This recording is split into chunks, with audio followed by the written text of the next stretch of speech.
ఈ అవకాశం ఇచ్చిన దేవునికి తెలియజేసుకుంటున్నాను. అలాగే ఇక్కడ నా పేరు నాన్న గారికి, పాస్టర్ గారికి ప్రత్యేకంగా తెలియజేస్తున్నాను. ఈ అవకాశం ఇచ్చిన మరొక వ్యక్తి ఉన్నారు, బ్రదర్ షెన్, మా తమ్ముడు తెలియజేసుకుంటున్నాను. అలాగే మా అందరి టీంకి మీకు ప్రత్యేకమైన వందనాలు. ఇంత దూరం నేను చాలా ప్రయాణమై వచ్చాను గురించి మాట్లాడాలనుకుంటున్నాను. ఎందుకంటే మేము అన్నగారిని యూట్యూబ్లో చూస్తూ ఉంటాం. అన్నగారిని చూడటం, మేము ఇన్స్పైర్ అవ్వడం, స్వార్థకి వెళ్తే ఎక్కడ ఎవరు మమ్మల్ని కొడతారు అంటే మేము ఎవరొస్తారు మాకేం తెలియదు. స్వార్థకి వెళ్తే ఎవరు ఆపుతారు, ఏం చేస్తారు భయం. ఆ భయంతో మేము చాలా సమయంలో వెళ్ళలేకపోయాం. అలాగా అన్నగా చూసినప్పుడు చాలా ధైర్యం వచ్చింది. ఆ ధైర్యంతో మేము స్వార్థకి వెళ్ళడం ప్రారంభించాం. అన్న ఇక్కడ అవసరము, క్రైస్తవులు ఇబ్బంది పడుతున్నారంటే మాత్రం వెంటనే వచ్చేస్తారండి, వెంటనే వచ్చేస్తారు. అవకాశం, ఆ ధైర్యం ఎవరికి లేదు, అవునా కాదా? ఆ ధైర్యంతోనే మేము కూడా అన్నం చూసుకుని ఆ ధైర్యంతో స్వార్థకి వెళ్తున్నాం. నాకు తెలిసి మరో పౌరు గారిలాగా చాలా గొప్పగా మాకు మా ముందుండి మమ్మల్ని నడిపిస్తున్నారు. చాలా సంతోషంగా ఉంది అన్నం చూస్తే. ఈ 2 మాటలు మీరు అందరూ గుర్తుంచుకోవాలి. అన్నగారు నేను ఎంతో ప్రేమించి అంత దూరం నుంచి 250 కిలోమీటర్ల నుంచి మీరు ఉన్నారంటే తమ్ముడిని బట్టి వచ్చాను. నాకు ఎంతో సంతోషంగా ఉంది, మిమ్మల్ని చూడటానికి చాలా సంతోషంగా ఉన్నాను. ఓకే, మనము ఒక చిన్న మూల వాక్యం చదువుకొని లేఖన భావం మాట్లాడదాం. అందరూ బైబిల్ ఉన్నాయా? మొబైల్స్ ఉన్నాయా? మొబైల్స్ ఎంతమందికి ఉన్నాయి? యవనస్తులకి మొబైల్స్ ఎంతమందికి ఉన్నాయి? చేతులు ఎత్తండి. యవనస్తులు లేదా యవనస్తులు కదా చేతులు ఎత్తండి. నేను తప్పుగా అంటాను కాదు, మేము మొబైల్లో మాత్రమే మీకు కనిపిస్తాం, ఫోన్లో మాత్రమే మేము కనిపిస్తాం. అందుకోసమే మేము బయట కనిపించాం. ఇంట్లో బయట ఇలా మేము కనిపించడం ఇదే మొదటిసారి, రెండోసారి హైదరాబాద్ ప్రాంతం ఇదే రెండోసారి. మేము మొబైల్స్ లో మీ దగ్గర ఫోన్లు ఉంటేనే కనిపిస్తాం, లేకపోతే కనిపించడం. అందరూ ఇన్స్టాగ్రామ్, యూట్యూబ్లోనే స్వార్థ చెప్పుకుంటూ అందరం కలిసి machine India fire gospel team గా పేరు నామకరణం చేసుకుని ఇక్కడికి వస్తాం. నా ఇన్స్టాగ్రామ్ ఐడి వచ్చి మై వాయిస్ ఫర్ క్రైస్ట్.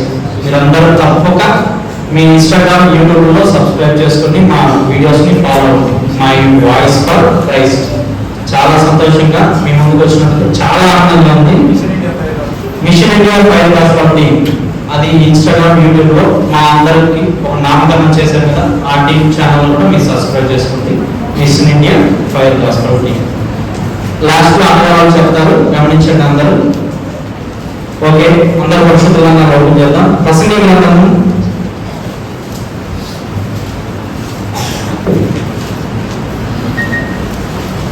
11వ అధ్యాయం 9వ వచనం.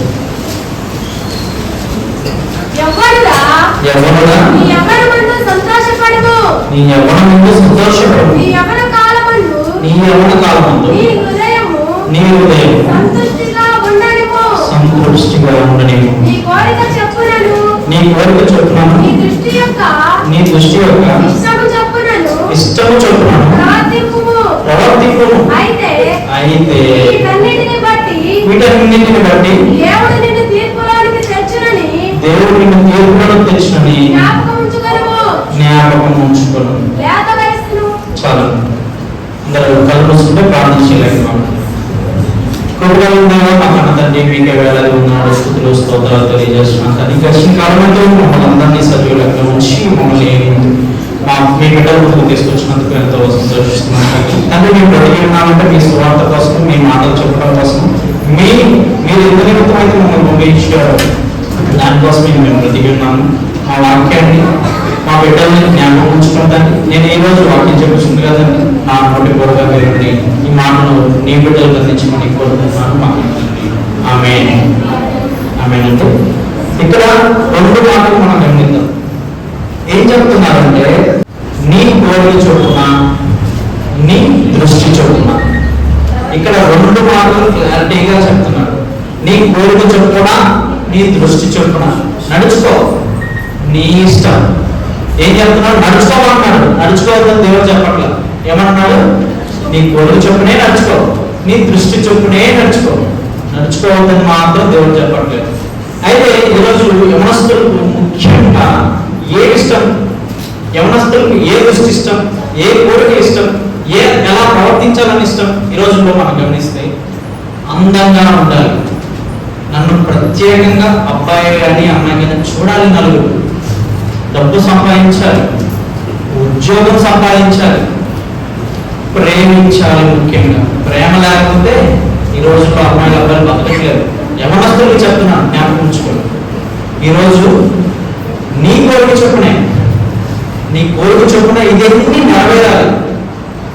నీ దృష్టి చొప్పున, నీ దృష్టి ఏంటండి? నువ్వు ఏదన్నా చూస్తావా, చూసిన దాన్ని కానుంటావా, వదిలేస్తావా? ఖచ్చితంగా దాని దగ్గరికి వెళ్ళి దాన్ని కోరి, దాన్ని ఇష్టపడి, దాన్ని నీ శరీరంతో జరిగించుకునేదాకా ఒప్పుకో. నీ శరీర క్రియలు ఖచ్చితంగా జరిగించుకుంటుంది. నీ కోరికలు అందంగా ఉండాలి, అందరికి కనిపించాలి, డబ్బు, సంపాదన, ప్రేమ, ఇవే.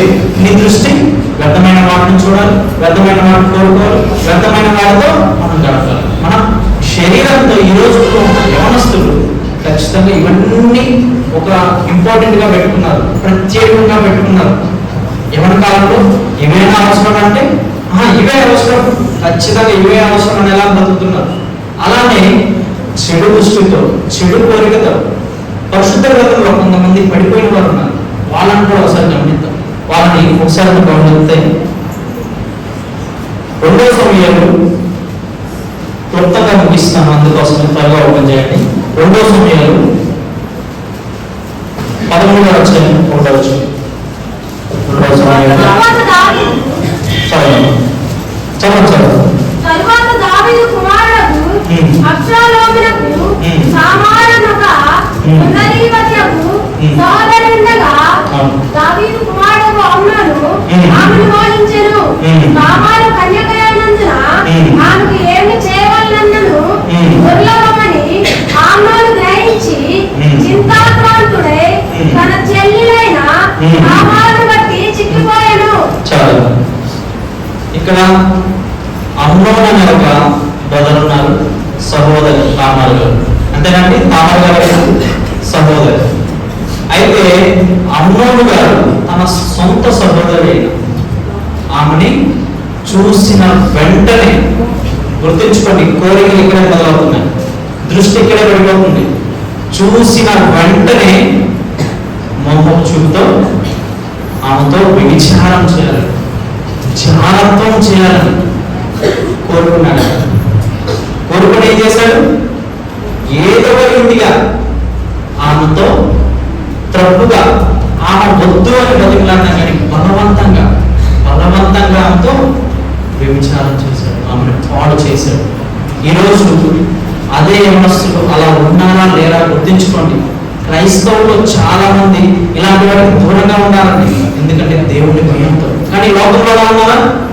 లేదండి, లోకంలో అలా లేదు. కన్న తండ్రి అంట పేపర్లో వేశారు, కన్న తండ్రి అంట మద్యం మత్తులో తన కుమార్తెను వ్యభిచరించాడు, పాడు చేశాడు. ఎంత ఘోరం అండి, ఎంత నీచం. యవ్వన కాలంలో ముందుగా చిన్న వయసులో బాల్యదిన ముందు వాక్యం లేదు కాబట్టి, యవ్వన కాలంలో ఆయన కాడిని మొయ్యలేదు కాబట్టి, పెద్ద వయసు వచ్చిన దేవుడి గురించి తెలియలేదు కాబట్టి కూతుర్ని పాడు చేశాడు. ఇక్కడ అమ్నోను గారు తన సొంత సహోదరుని పాడు చేశాడు.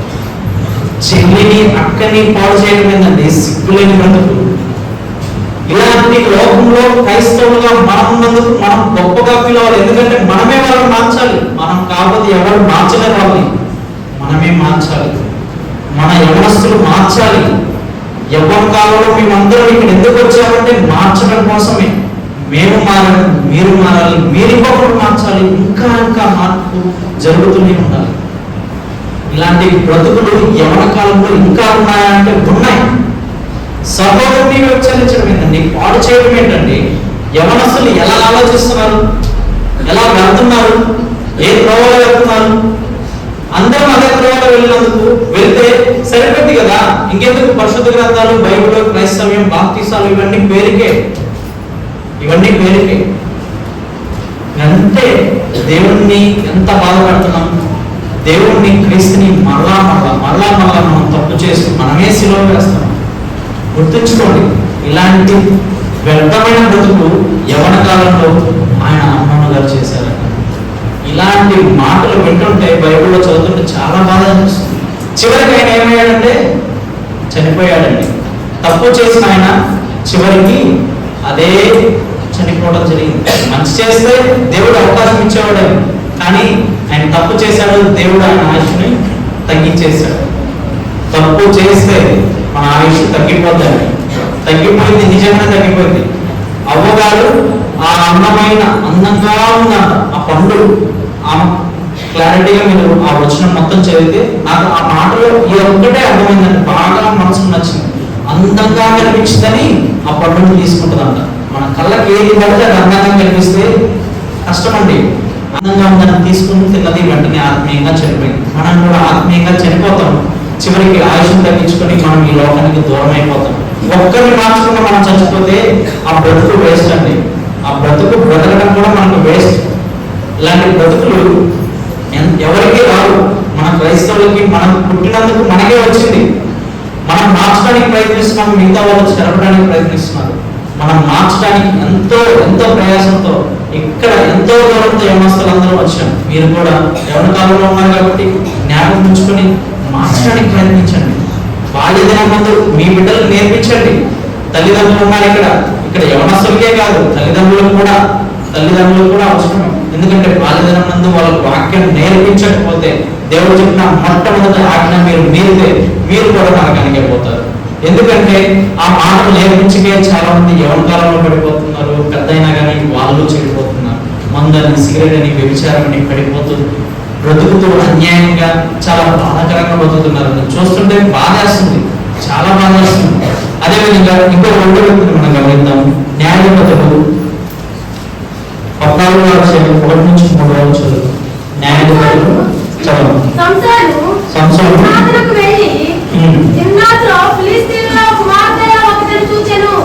అతడు తిరిగి వచ్చి నిమ్నాతులో ఫిలిష్తీయుల కుమార్తెలలో ఒకరిని చూచి తిని, మీరు ఆమెను నాకిచ్చి పెళ్లి చేయవలెనని తన తల్లిదండ్రులతో అనగా, వారు నీ స్వజనుల కుమార్తెలలోనే గాని నా జనులలోనే గాని స్త్రీ లేదనుకొని సున్నతి పండుని ఫిలిష్తీయులలో నుండి కన్యకను తెచ్చుకొనుటకు వెళుచున్నావు అని అతను అడిగిరి. అందుకు సంసోను, ఆమె నాకు ఇష్టమైనది కనుక ఆమెను నా వరకు తెప్పించమని తన తండ్రితో చెప్పాను. అయితే ఇక్కడ సంసోను గారు తెలుసు కదా ఎంత శక్తివంతుడు, ఎంత బలవంతుడు, దేవుడు ఇచ్చిన గొప్ప అధికారంతో ఆయన వాళ్ళ అమ్మగారు చెప్పిన మాటతో ఆ అమ్మగారు వాళ్ళని చాలా గొప్పగా సంసోను గారు నిలబెట్టింది. అయితే ఇక్కడ సింపుల్ గా మనం గమనించాల్సిన మాట ఏంటంటే, సంసోను గారు తల్లిదండ్రులు చెప్పిన మాట లేదండి, మీరడం వల్ల అక్కడ ఫిలిష్తీయుల కుమార్తెకు దేవుడు చెప్పాడు వద్దు చేయకూడదు అని ఒక ఆజ్ఞ చేసేటప్పుడు ఆ మాట తల్లిదండ్రులు చెప్పినా కానీ వినట్లేదండి. ఈరోజు యవనస్తులు వింటున్నారా తల్లిదండ్రుల మాట? నిజం చెప్పండి, తల్లిదండ్రుల మాట వింటే చాలా బాగుపడతారు. సంసోను గారు బలవంతుడనే మాత్రమే తెలుసు, నిజంగా మీకు అందరికి బలవంతుడనే తెలుసు. కానీ ఆ బలవంతుడు చివరికి ఏమయ్యాడో కూడా తెలుసుకోవాలి. యవన కాలంలో దేవుని బిడ్డగా బాధపడుతూ తల్లిదండ్రుల మాట విని ఆయన చూసిన కోరిక చొప్పున, ఆయన చూసిన దృష్టి చొప్పున ఒక యువతని కోరుకున్నాడు. ఫిలిష్తీయుల యువతని కోరుకోవడం, ఆమె వివాహం చేసుకోవడం. ఆ తర్వాత జరిగిన సన్నివేశాలు మీకు తెలుసు కాబట్టి ఆ తర్వాత మళ్ళీ అక్కడి నుంచి వేరే స్త్రీ దగ్గరికి వెళ్ళి వ్యభిచారంతో పట్టుబడి ఆయన మరణించడం కూడా కాదు, దానికంటే ముందు ఆయన కళ్ళు పీకి వేయడం జరిగింది. ఎంత గౌరవం అండి! తల్లిదండ్రులు మాట వినకుండా మనం ఏ రోజు తప్పు చేస్తే మన బుద్ధి కూడా ఎంత అవుతుందా? అవునా? యవనస్తులే ముఖ్యంగా మీకోసమే ఇక్కడ ఎంత దూరం వచ్చింది మేము చెప్పేది.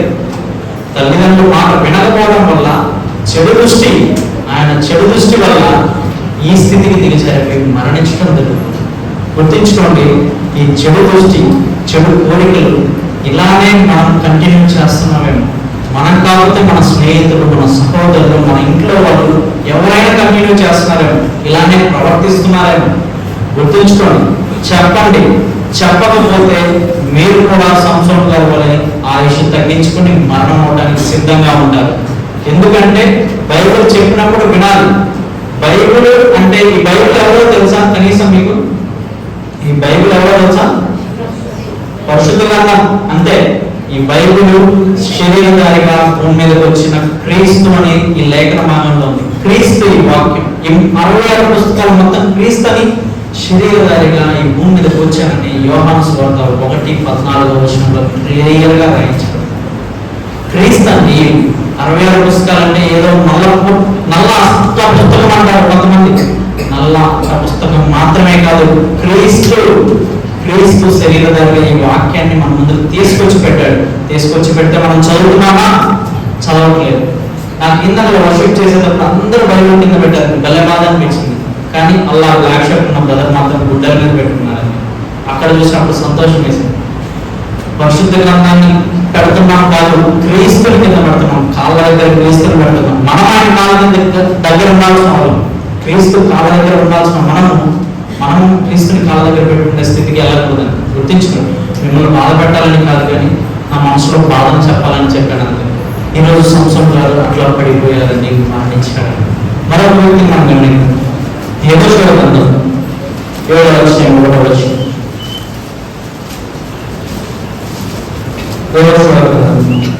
సబితమైన దాని విషయంలో ఇశ్రాయేలీయులు తిరుగుబాటు చేసిరి.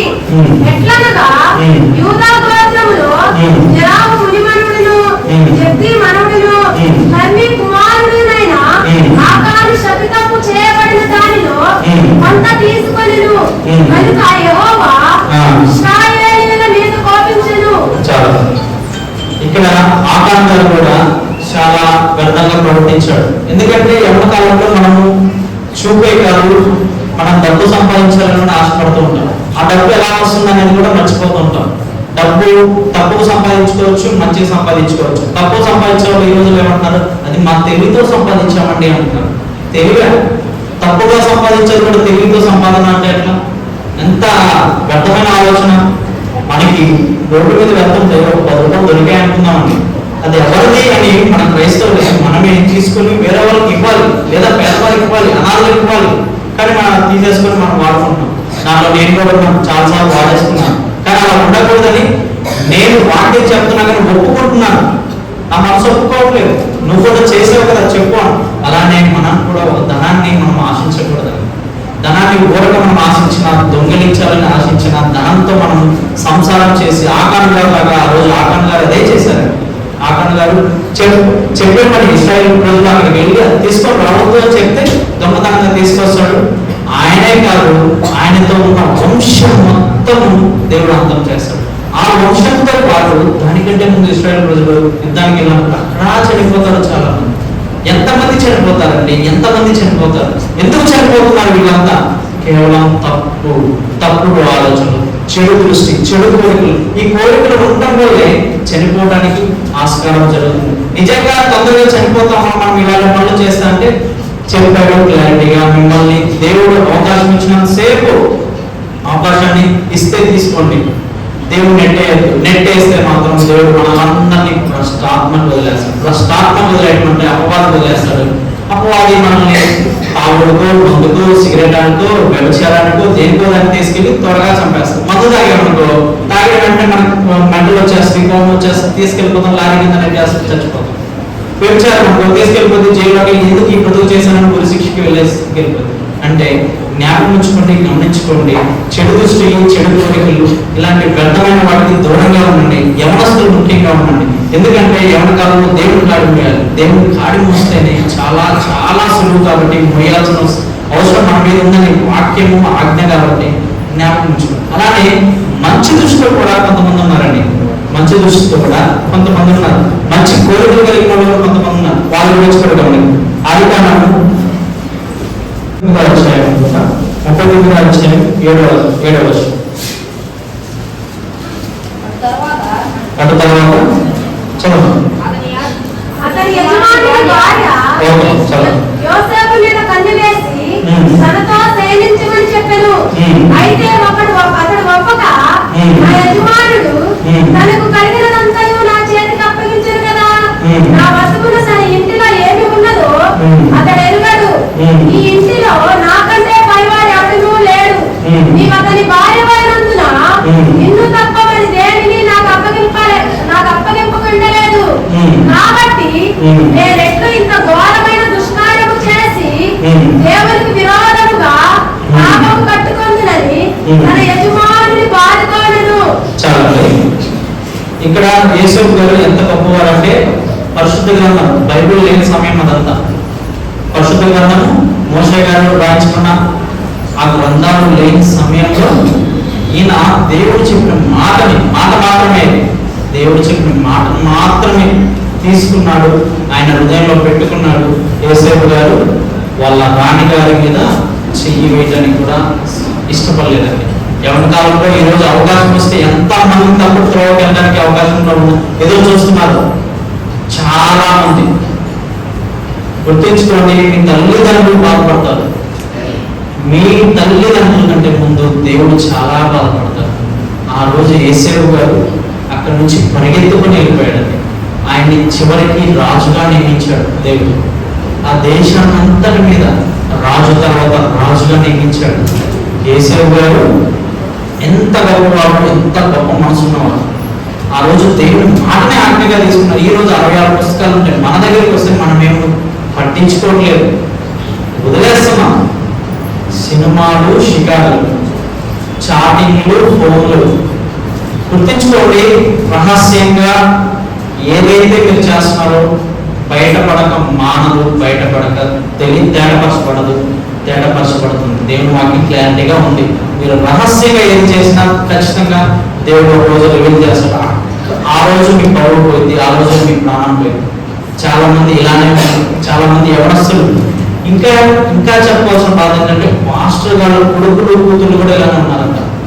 పాస్టర్ గారు కొడుకులు కూతురు కూడా చాలా వ్యర్థంగా నడుచుకుంటున్నారంట. అది ఇంకా బాధ ఉంది. మనమే ఇప్పుడు దేవుళ్ళకి వచ్చి ఎదగాలని ఆశపడుతుంది. చాలా మంది ఇలాంటి వాళ్ళు కూడా ఉన్నారంటే ఎంత బాధ. అసలు నిజంగా చాలా బాధాకరం కదండి.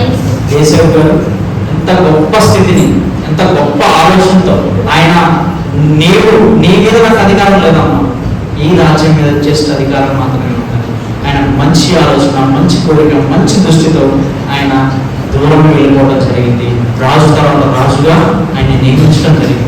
అలానే ఇంకొక వ్యక్తి కూడా ఉన్నారు, ఆయన గురించి కూడా గమనిద్దాం. యోబు గ్రంథము 31వ అధ్యాయము 1-2 వచనాలు.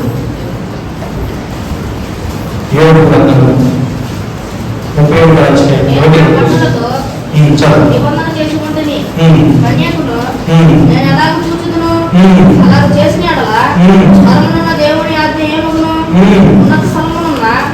సర్వశక్తుని స్వాస్థ్యమేమగును.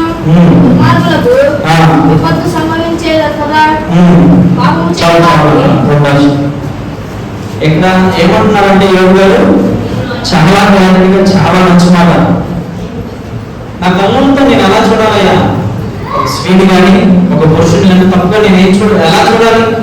చూస్తే నేను దేవుడి మాటని ధిక్కరించిన వాడు అవుతాను, దేవుని ఆటని మీట అవుతాను, దేవుడి మాటని నెట్టి వేసిన వాడు అవుతాను. ఇలాంటి స్థితి నాకు రావాల్సిన అవసరమే లేదు. ఇలాంటి స్థితి నేను వస్తే నేనే చచ్చిపోతాననే స్థితిలో ఆయన మాట్లాడుతున్నట్టు అర్థమవుతుందని ఆ మాటలు ఫీల్ అవ్వాలి. ఊరక మాట్లాడుతుంటే చదివితే అర్థం కాదు. ఆయన ఇలాంటి స్థితి నేను ఎలా చూడాలి? ఎలా చూస్తాం? మనం ఏ కళ్ళతో చూస్తాం? తప్పుడు ఆలోచనలు చూస్తాం కదా. తప్పుగా చూస్తామో చూడమా? తప్పుగా చూస్తామో చూడమా? తప్పుగా చూస్తున్నాం. మంచి చూస్తే మంచి ఆలోచనలు వస్తాయి, తప్పు చూస్తే తప్పు ఆలోచనలు వస్తాయండి. మంచిగా చూడాలని మనం కోరుకుందాం, తప్పుగా చూడాలనుకుంటే తప్పు ఆలోచనలే, తప్పుడు బ్రతికే, తప్పుడు జీవితమే అండి. యోబు గారు నేను ఎలా మీరాలయ్యా మీ మాటను అంటున్నాను, ఎలా మీరాలి? ఏంటి అసలు ఆ మాటలో అర్థం ఏంటి? దేవుడి మాటను మీరను అని అసలు అంత స్పష్టంగా ఆయన చెప్తున్నారంటే మనం మీరిపోతున్నాం. అదే బాధ. ఎందుకు మీరుతున్నాం? ఎందుకు అలా చేస్తున్నాం? మన బ్రతికేంటి? మనం ఎలా ఉండాలి? ఎలా ఉండాల్సిన వాళ్ళం ఎలా అయిపోతున్నాం? ఆత్మను మీరిపోతున్నాం. యోబు గారు మీరలేని అంటున్నారు. మనం కూడా మీరకుండా మన దృష్టి, మన కోరిక, మన బ్రతుకు మార్చుకుందామండి. మార్చుకున్నామా? మార్చుకోవాలి. యవనస్తులు మార్చుకుంటారా? మార్చుకోలే ఉంటారు. ఎందుకంటే క్రైస్తవులం కదా. ఇంకా ఏమైనా తప్పులు ఉంటే మార్చుకోండి. ఇంకా ఏమన్నా లోపాలు ఉంటే మార్చుకోండి. అయితే మనం మత్తయి సువార్త 6:22-23 వచనం ఒకసారి అక్కడ చాలా మంచి మాట రాయించాడు. మత్తయి సువార్త 6:22-23 వచనం. దేహమునకు దీపము కన్నే కనుక నీ కన్ను తేటగా ఉండి కదా నీ దేహమంతయు వెలుగుమయంగా ఉంటుంది. నీ కన్ను చెడ్డదైతే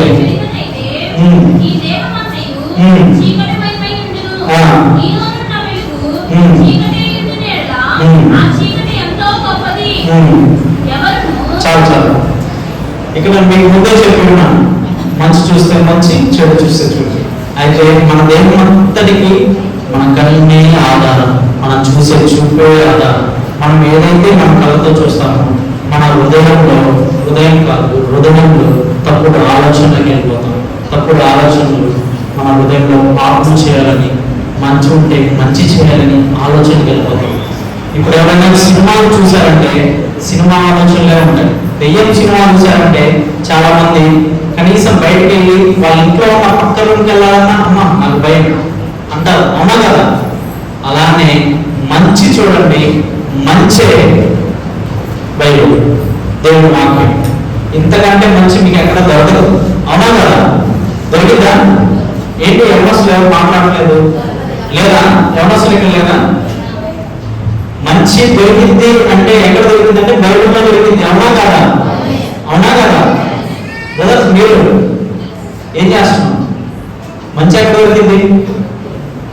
బైబిల్లో దొరికింది. విను, మీకోసమే మేము 250 కిలోమీటర్ల నుంచి వచ్చాం.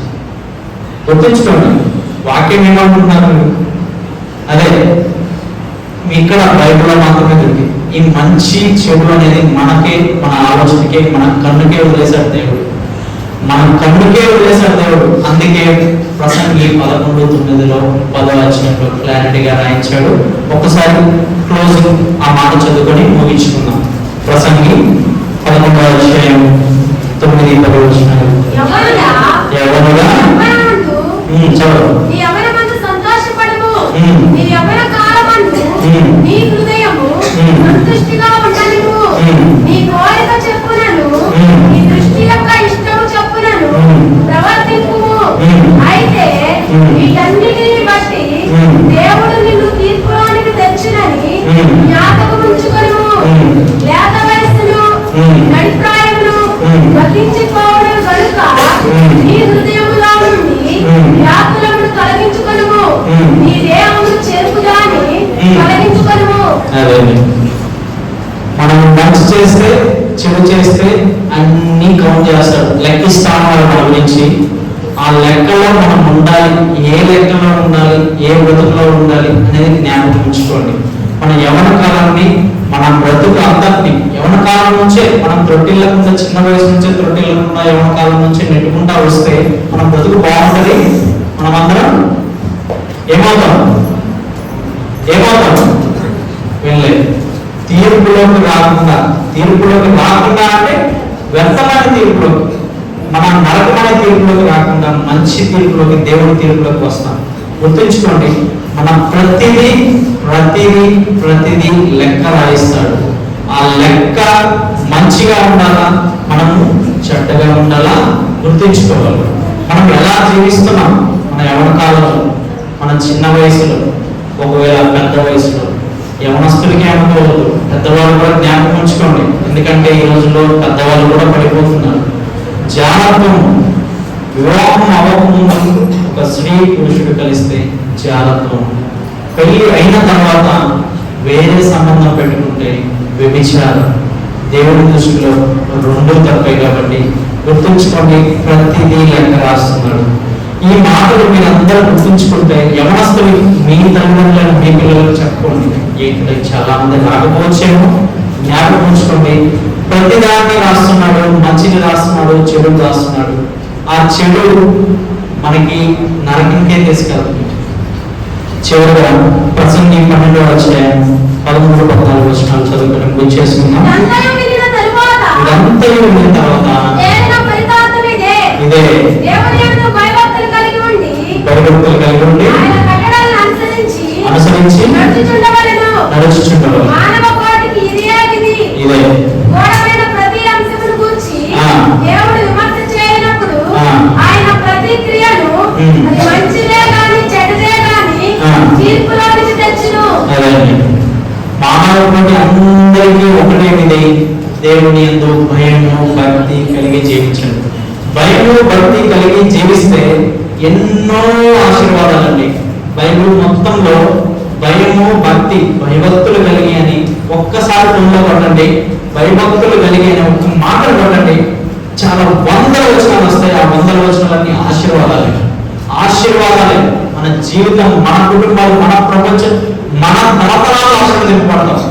భయము భక్తి, దేవుని యందు భయము భక్తి కలిగి మనం దేవుడు చెప్పిన మానవ కోటి అందరికీ మనకు చెప్పిన విధి మనం అందరము భయము భక్తి కలిగి యవ్వన కాలంలో, చిన్న వయసులో, నడిప్రాయంలో, పెద్ద వయసులో ఎలా ఉండాలి, ఎలా ఉంటే బాగుంటది, ఎలా ఉంటే మన జీవితాలు సరి చేసుకోగలం, మన కుటుంబాలను సరి చేసుకోగలం, ఎలా జీవిస్తే మన బ్రతుకుల్లో మంచి ఆలోచనలు, మంచి బ్రతుకులు, మన కోరికలు, మన దృష్టి ఎలా ఉంటది, ఎలా బ్రతకాలి అనేది మనకి మనకి దేవుడు నేర్పిస్తాడు.